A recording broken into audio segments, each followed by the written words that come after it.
Excuse me, sir. Another ice warning. Oh, not to worry. Quite normal for this time of year. EJ. Quite normal for this time of year. He's saying, he's talking about that he got an ice warning. And I think the Titanic got as many as 7 ice warnings on the day that they hit the iceberg. Yeah, 7 ice warnings. And he talks there about, like, don't worry about it because it's perfectly normal for that time of year. But what he probably didn't know is that the Titanic was basically sailing into the perfect storm. Like, it was this trifecta of things that were happening. The first was that it was one of the warmest winters going into 1914. And as a consequence, that meant a lot more ice broke up in Greenland. And then another thing happened, and that is the moon passed closer to the Earth than it has since the invention of the horseshoe.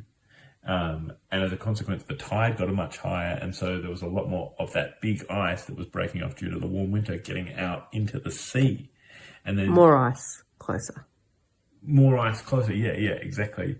And then the other thing is, because of that, the size of these bergs, they were able to keep going much further south than they normally would extend, and so you ended up with this ice field way like the course that the Titanic had picked was chosen because it was meant to be normally free of ice at this time of year, but the ice was basically, as we know, directly in their path, you know. And as I said, they got like nearly 7, as many as 7 ice warnings on the day, and didn't slow down, didn't change their course, didn't do anything, which is kind of crazy because, like, if you're driving along and you see the speed camera warning thing, like 3 of them, you slow down. Yeah, max. Like 1, you're probably slowing down.